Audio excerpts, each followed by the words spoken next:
Hello everyone, this is Andrew. Welcome to Keen on America. On July 4th, 2026, America will be 250 years old, an anniversary that will, no doubt, be greeted with a mixture of celebration, contemplation, and resignation. In Keen on America, Andrew talks not just about the American past and present, but also speculates on its future. What, Andrew asks, will be the 21st century fate of this now venerable American republic? Hello everybody, it is Thursday, June the 5th, 2025. Universities continue to be in the headlines in Donald Trump's America. There's a Times op-ed about how J.D. Vance wanted to aggressively attack American universities, and his wish apparently has been Trump's command. Lots of debate about which universities will be worst hit by Trump's war on foreign students. And of course, more and more demonstrations on campus, especially over the issue of Gaza. And there are even more and more protests now in high schools. Recently, earlier this month, protests erupted in Massachusetts high school over a student detained by ICE. One man who has spent a lot of time thinking about student protests is my guest today, Ibram X. Kendi. He's a very well-known commentator on race and student activism. Back in 2012, he wrote a book called The Black Campus Movement, A History of Black Student Activism.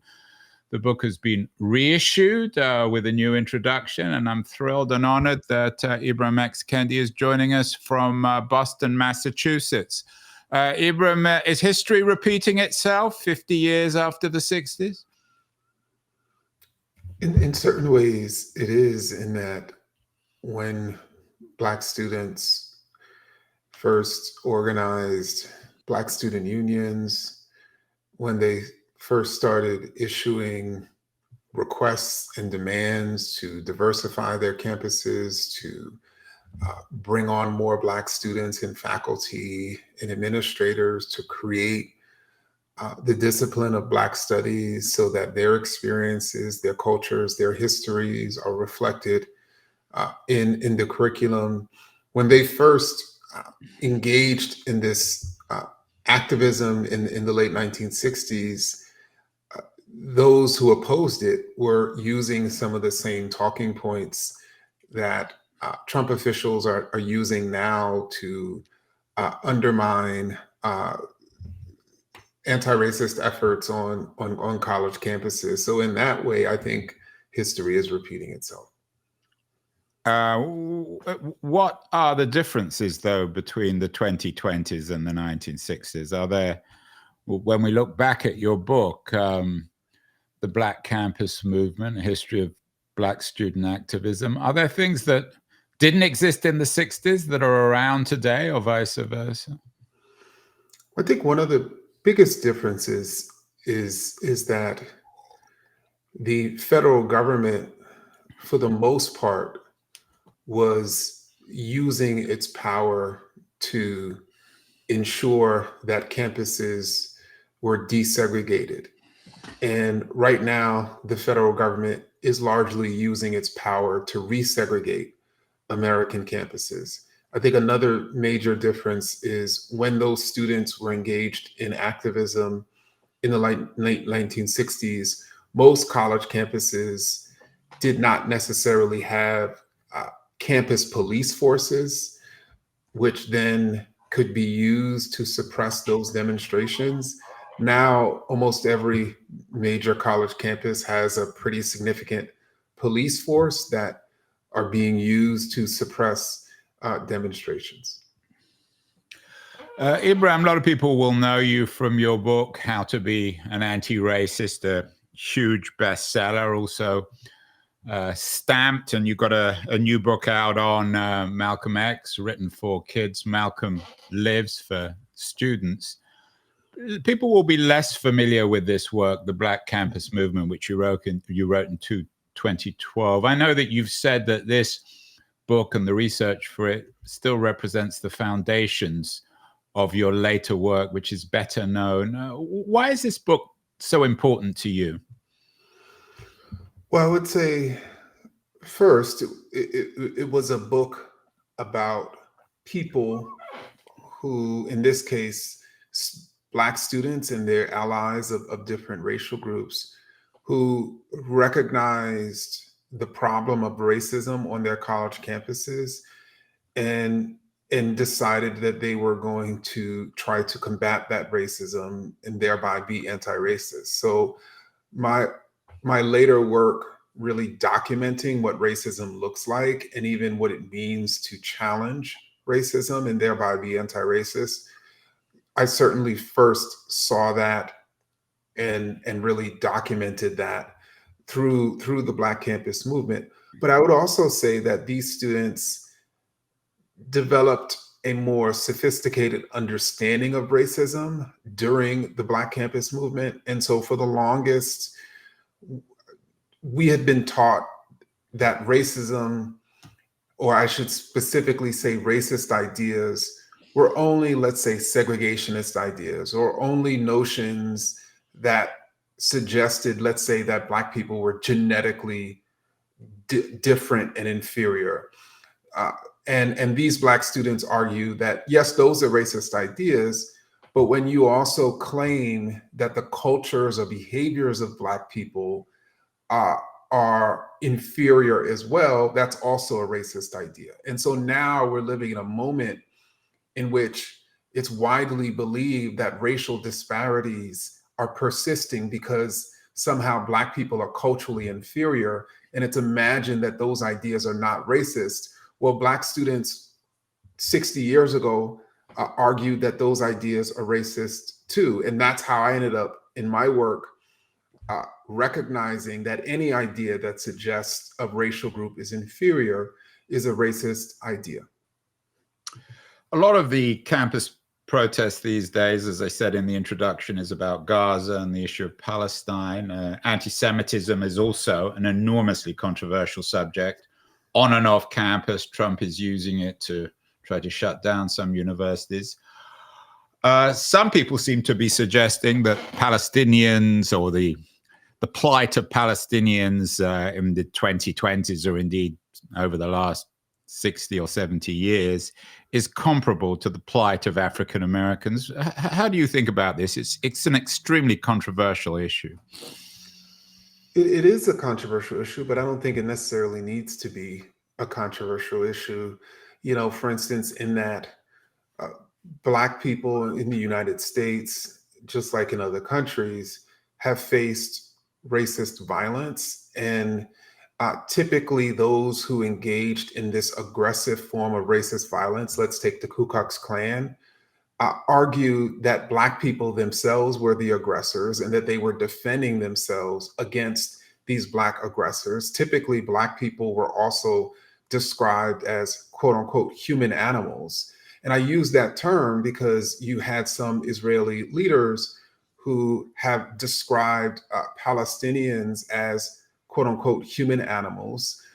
It's imagined that the genocide of Palestinians in Gaza isn't, you have those who are arguing that it's not a genocide. They're arguing that these are self-defensive or defensive measures. So upwards of 50,000 people dying, mostly women and children, somehow is a defensive measure. So there's those sort of similarities, you know, in that this violence against Palestinians being justified as somehow defensive, at the same time those Palestinian victims are being described as animals. That's precisely how it's happened for Black Americans over the course of history. And I think that's why you see many Black Americans seeing themselves in Palestinian victims and thereby engaging in activism against the genocide.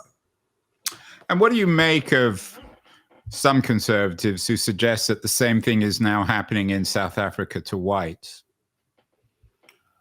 Well, I would ask them for evidence because they haven't been able to turn up any evidence of a genocide. And indeed, you have some Republicans who've gone over to South Africa and have come back and said they couldn't find any evidence that white people were facing a genocide. So I would simply ask for evidence. We all the major human rights organizations in the world have documented what's happening in Gaza. They have not turned up any evidence about white people being subjected to genocide in South Africa.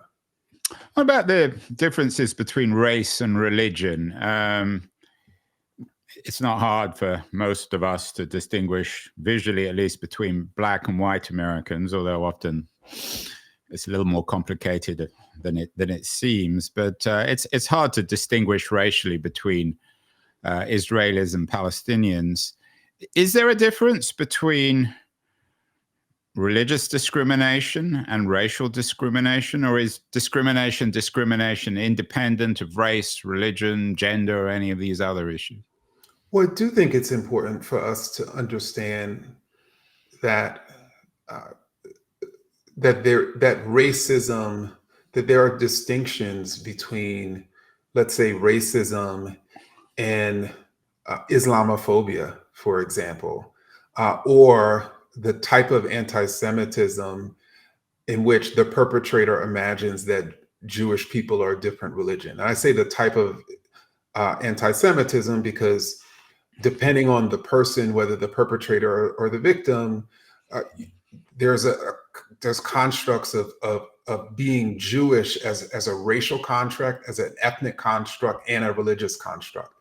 And so, but I do think, again, it is important to distinguish between when someone is being violated or harmed because of their religion and because of their race. And part of the way in which that operates, is because typically race is about what you look like, while, of course, religion is typically what you believe. Ibram, you're talking to me from Boston University. That's where you made a name for yourself. The BU Center for Anti-Racist Research was one, I think, that you were involved in developing and founding.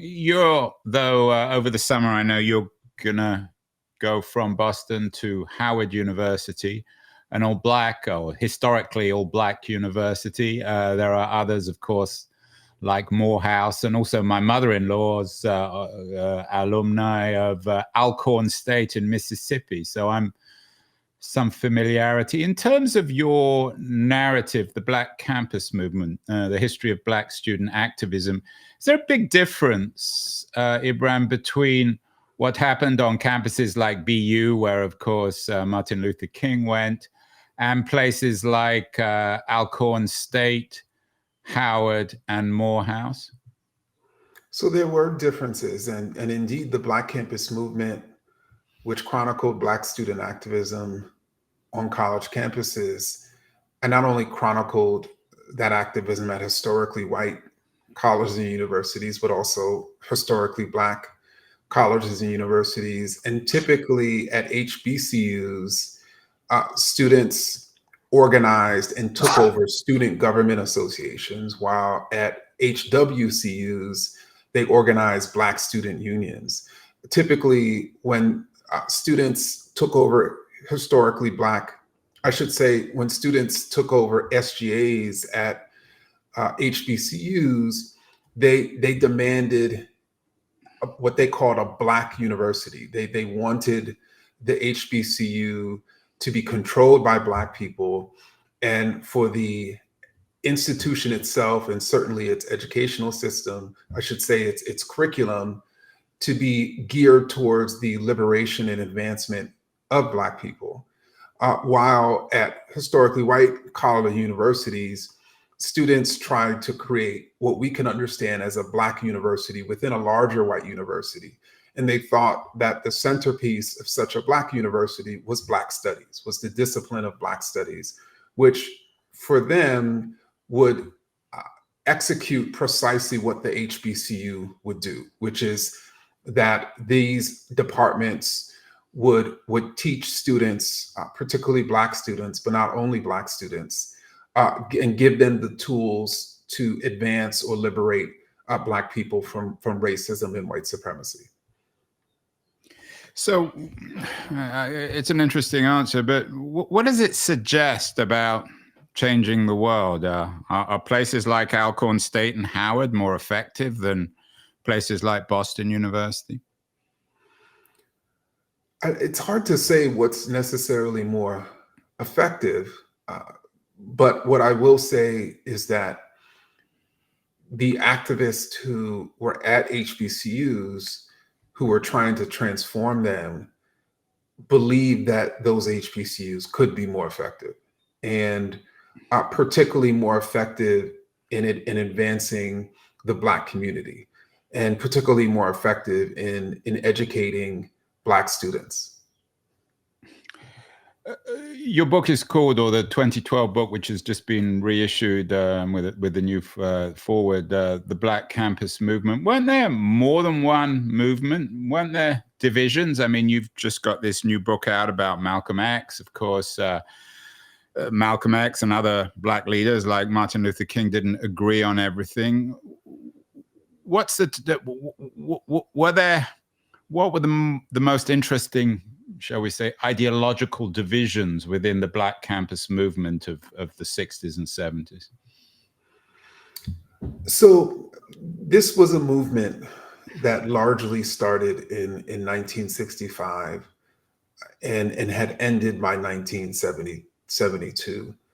And as I mentioned, they were largely powered by Black student unions, and these BSUs came in many names, as well as SGAs and student government associations. And there were also some Black student unions at HBCUs. Now, you had students who they disagreed both on strategy and goals. So to give an example, when it came to the goal, you had some students who saw Black studies as an entity that would more or less desegregate the existing disciplines. And so to give an example, they thought that a Black history class could ensure that history more broadly in the history department was teaching also about Black people. And so then they decided they wanted to put those collection of, let's say, Black studies courses in together, but ultimately they would be a part of the existing disciplines. And then you had other students who felt that they needed Black studies to be completely separate from those existing disciplines. And then you had other students who argued for both, right? To really desegregate the existing disciplines and create a new discipline, which they called Black studies.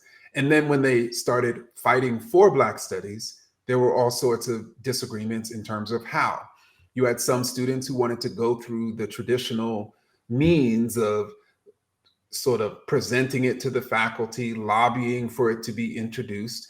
You had other students who argued that they should protest and disrupt the campus in order to get Black studies instituted. When you think about Black studies, when there were African-American students in the 60s or 70s or even today who go to university to become lawyers or doctors or engineers, what's the argument for Black studies from their point of view if their focus is on some other professional goal? So to give an example, if you go to a university to become a doctor, and let's say you are Black, or let's say if you're white or Latino, but you decide you want to take care of patients that are predominantly Black. These students argued that you would become a better doctor if you understood the history and cultures and experiences of the patients that you're seeking to serve. And that, frankly, would hold for any profession, that you're a more effective professional when you have an expert or proficient knowledge of the group of people you're seeking to serve, or you're seeking to help. And so that became thereby the justification at a professional level for Black studies. But even beyond that, these students argued that that professionals shouldn't just go into the Black community seeking to treat Black patients and essentially take their money home and take care, and sort of build up their wealth. These Black students argued that professionals should be seeking to be a part of a larger group of people trying to eliminate racism and other injustices that are impacting our society. How does that though work for engineering, for example, for building bridges or physical bridges or roads? Why is that in any way relatable to ethnicity, to Blackness or whiteness or brownness? So most Black communities in the United States have faced physical structures like bridges and roads cutting through their communities, breaking up their communities, creating, let's say, pollution in their communities. And you've had some engineers who are completely oblivious to the history, let's say, of roads being built through Black communities and thereby displacing people and breaking up communities, while you've had other engineers who figured out ways to divert those bridges around those communities or create roadways that don't actually increase pollution, in the communities that those bridges are by. And so therefore it not only becomes a mechanism that's helpful for travel, but it also becomes a mechanism that doesn't necessarily harm the community that's near those travelers. What does that mean, for example, for an African-American student of engineering who rejects that argument, who simply says, I accept what you're saying, but I don't really agree that building bridges or building roads has nothing to do with race, has nothing even to do with my own cultural history of my people. What does that mean for them, in your view? Well, first, I would say that anything that is designed is culturally rooted. And what that means is, if we go all over the world and see how buildings are designed, how bridges are designed, how clothes are designed, creativity and design is culturally rooted. So there are different ways in which the same type of entity is designed. And so for any student, whether African American or non-African American, to reject that truth, I think it's important for them to probably, have a better understanding of the different ways in which things are created around the world and even engineered.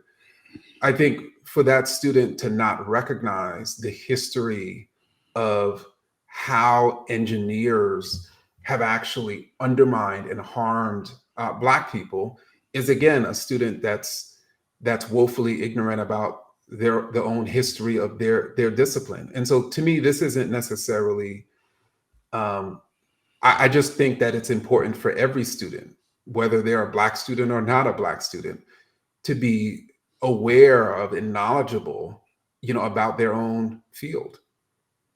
So we can never escape culture, but in America, in the first or second quarter of the 21st century, there is increasing people of mixed race of one kind or another, where it's hard to disentangle one's Blackness, one's brownness, one's whiteness. What does that mean?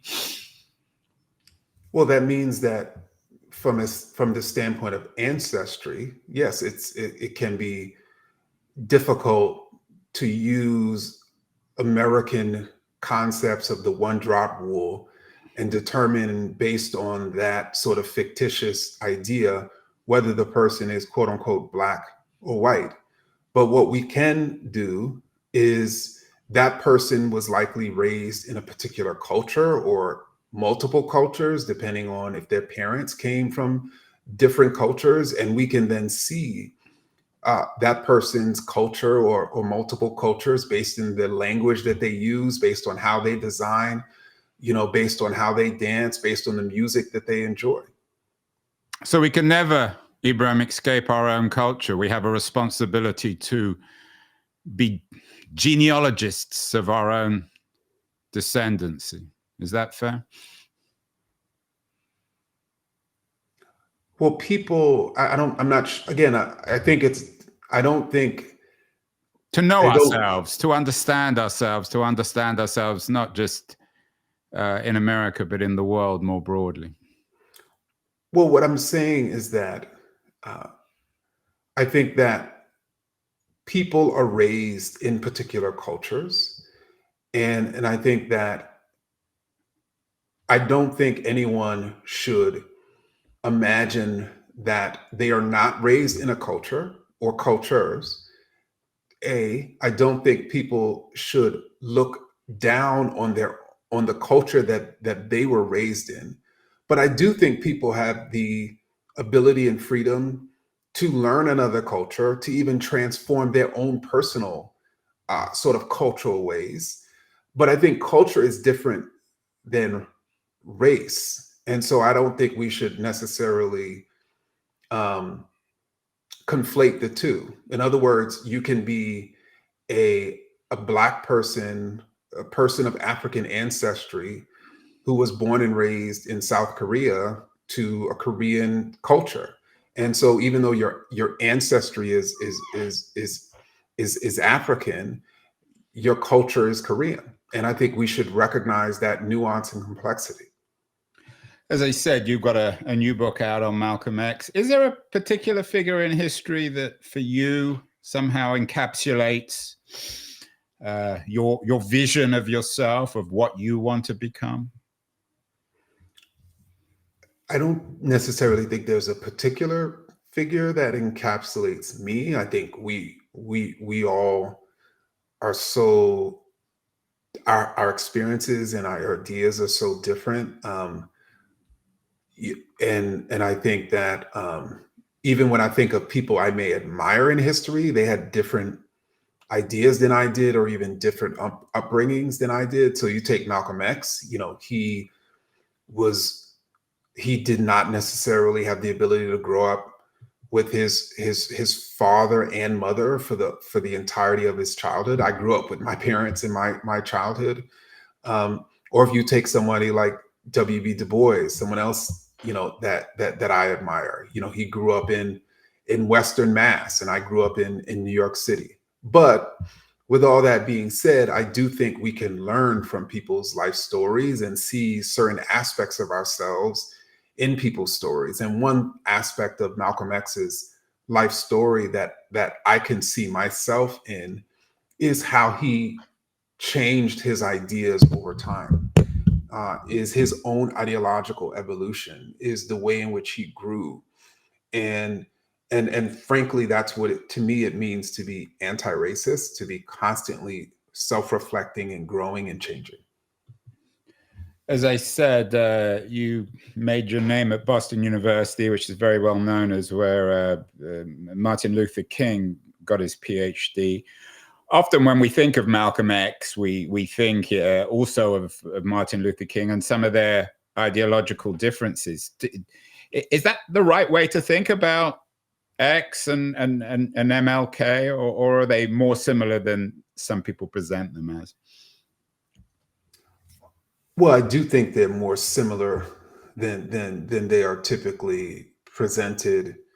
They both wanted Black people to be liberated from racism. They both wanted Black people to be treated with dignity and respect. They both did not want Black people to be subjected to racist violence. They both felt that Black people should not be controlled and dominated by others. How they both imagined Black people would reach that point was different. And I think too often we get caught up on ideological differences, as opposed to seeing the ways in which people shared ideas. And certainly Martin Luther King and Malcolm X uh, were both seriously committed to ending racism and to Black freedom. Ibram, when I heard I was going to interview her, I have to admit, and I'm generally not particularly nervous, I was slightly nervous. I thought, my God, this guy is a lightning rod. You seem incredibly reasonable. Why are you such a lightning rod? In my research, I mean, New York Times recently had a piece about you facing a reckoning of your own. There are some very critical pieces, I'm sure you've read them, about your own downfall. I found something in the New York Post about you being another fraud. What is it about you that makes you so controversial? You seem almost disappointingly reasonable. Shock me, Ibram. Well, again, I think when someone in this country is reasonable and their ideas are evidence-based and they're producing scholarship that's based on rigorous research, and you don't want people to take their work seriously and take their ideas seriously, what you're going to attempt to do, or I should say what these propagandists have attempted to do, has been to essentially make the person scary, right?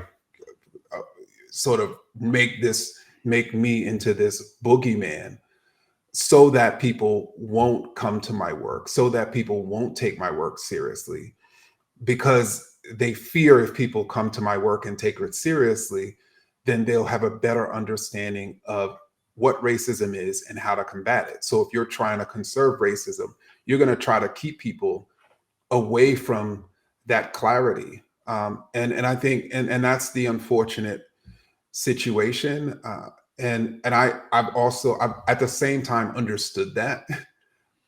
At the same time, I've tried not to take it personally. Don't you ever get angry though when you see these pieces? Don't you ever want to punch someone in the face?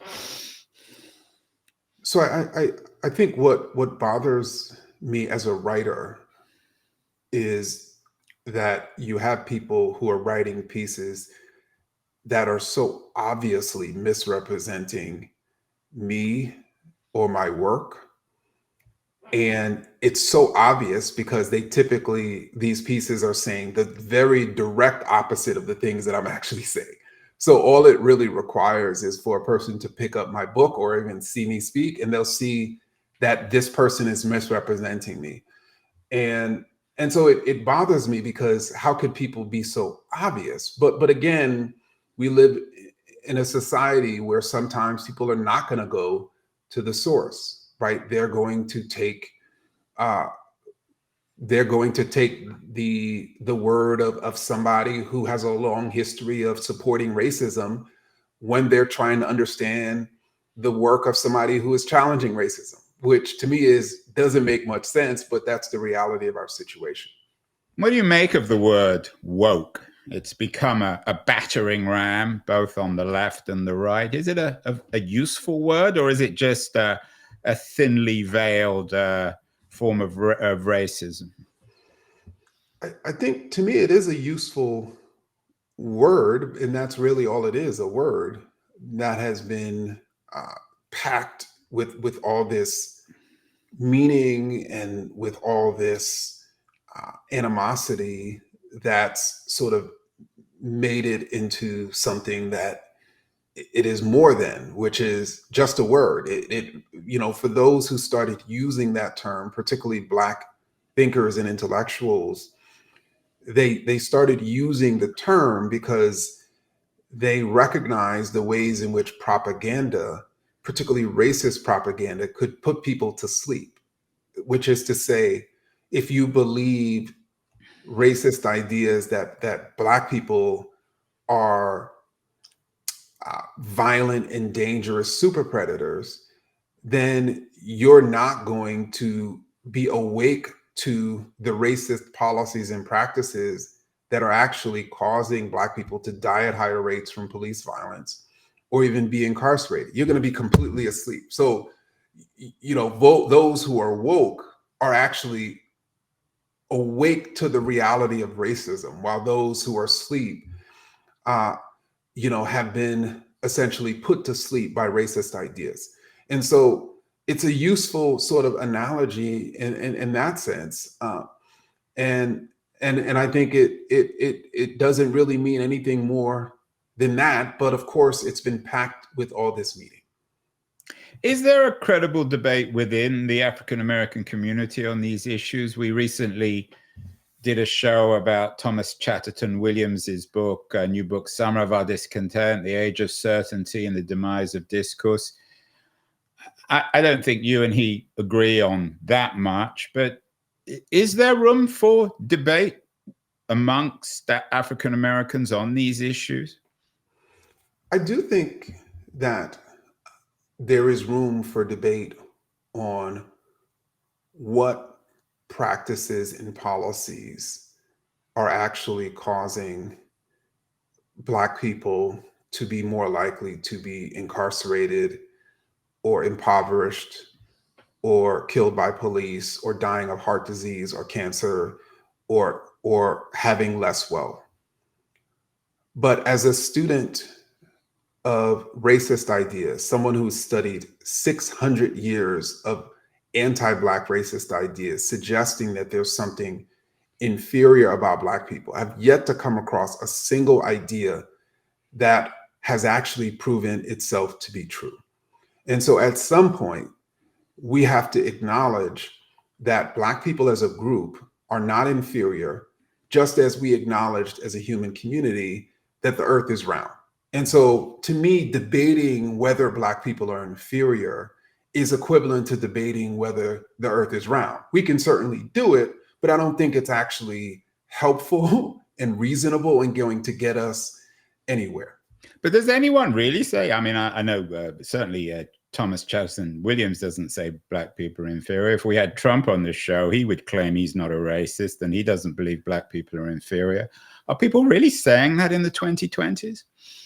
So they're saying it indirectly. And so that is how it operates. So for instance, when you say that racism doesn't exist, racist policies, racist practices do not exist in a society of widespread racial disparities.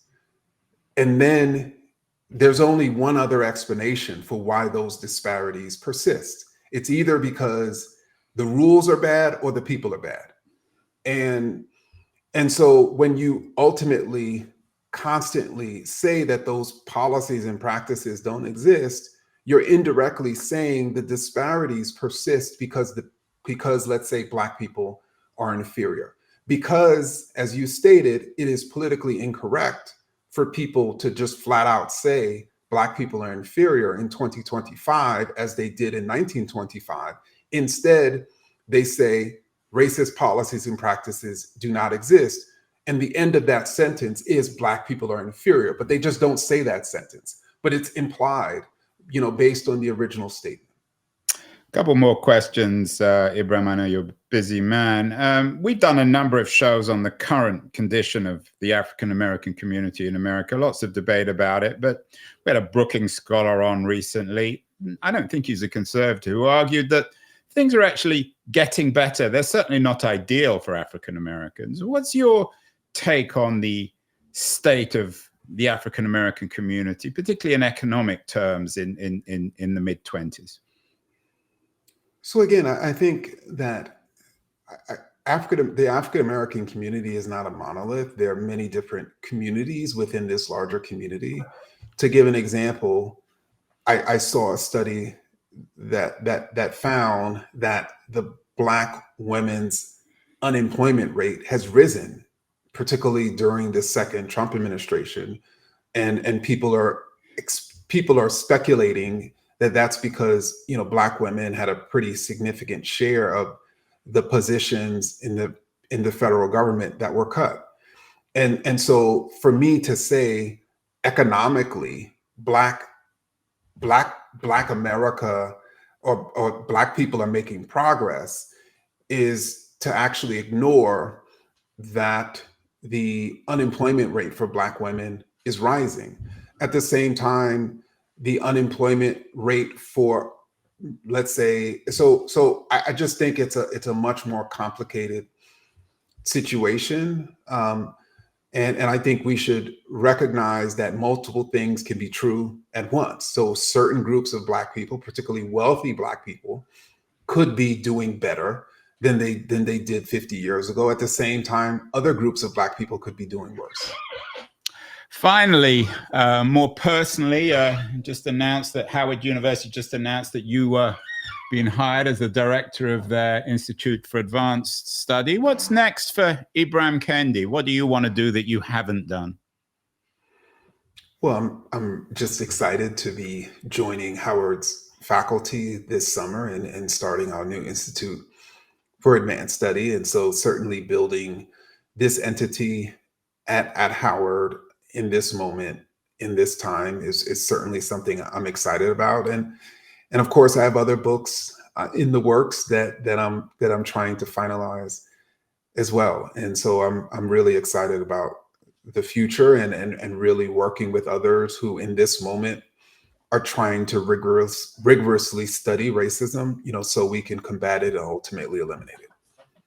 Well, Ibram, real honor to have you on the show. You're much more reasonable than I expected, which I'm not sure if that's a good or a bad thing, but congratulations on the reissue of the new book, old new book, The Black Campus Movement, A History of Black Student Activism, which you wrote in 2012. It's you say it's the inspiration for a lot of your later work. And best of luck, Ibram, on the Howard gig. I'm sure it will result in a lot more interesting work. And I'd love to get you back on the show when you get down there. Thank you so much.